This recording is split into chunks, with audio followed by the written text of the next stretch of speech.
Hello साथियों, भारतीय न्याय संहिता 2023 में आज हम पढ़ रहे हैं राज्य के विरुद्ध अपराधों के विषय में अध्याय 7। राज्य एक सर्वोच्च इकाई है। विधि विधान के निर्माण एवं उसके परिवर्तन का कार्य राज्य द्वारा ही किया जाता है। भारतीय संविधान के अधीन एक कल्याणकारी राज्य की संकल्पना की गई है। इस अनुक्रम में राज्य कल्याण विभिन्न नीतिगत विषयों पर भी निर्माण करता है। अतः वह राज्य के भीतर कानून एवं व्यवस्था बनाए रखने के लिए स्वयं दायी होते हैं। प्रत्येक राज्य की एक विदेश नीति होती है जिसका कि संचालन वह स्वयं करता है। इस अनुक्रम में राज्य अपने संबंधों की स्थापना विदेशी राज्य से करते हैं। इसके अलावा देश की आंतरिक एवं बाह्य सुरक्षा का दायित्व भी राज्य पर ही होता है। इन सभी कार्यों का संचालन राज्य द्वारा तभी संभव है जबकि वह राज्य संप्रभु, सफल एवं संगठित हो।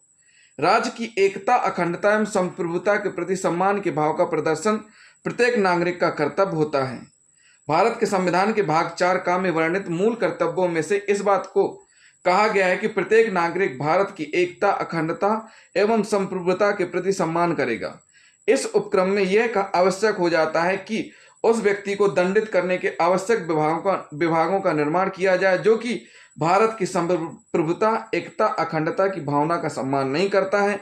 अतः इन्हीं सब बातों को ध्यान में रखते हुए इस संहिता के प्रारूपकर्ताओं ने इसमें राज्य के विरुद्ध अपराधों के विषय में एक अध्याय का सृजन किया है। राज्य के विरुद्ध अपराधों का वर्गीकरण।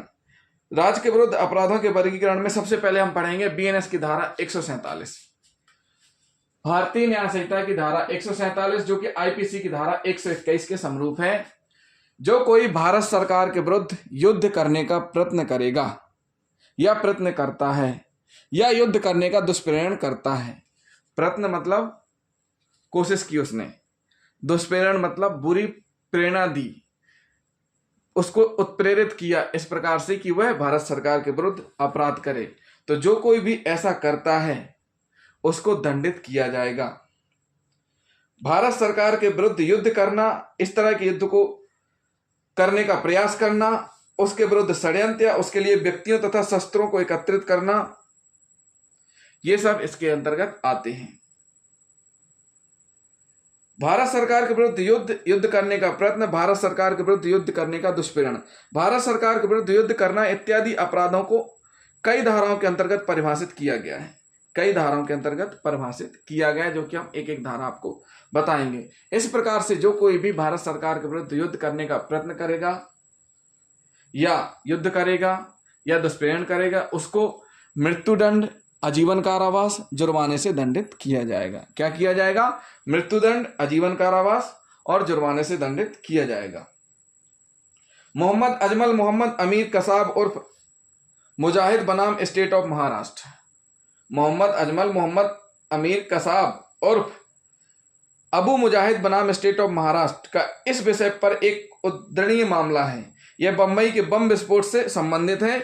यह भारत एवं भारतीयों के विरुद्ध हमला तथा इसमें भारतीयों एवं वे लोग मारे गए जो भारत की भूमि पर विदेशी थी।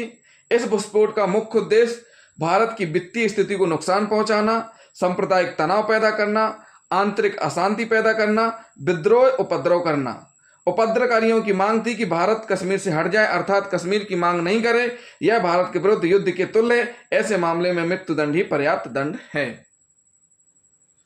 एक उदाहरण बताया हमने आपको भारत सरकार के विरुद्ध युद्ध करने का।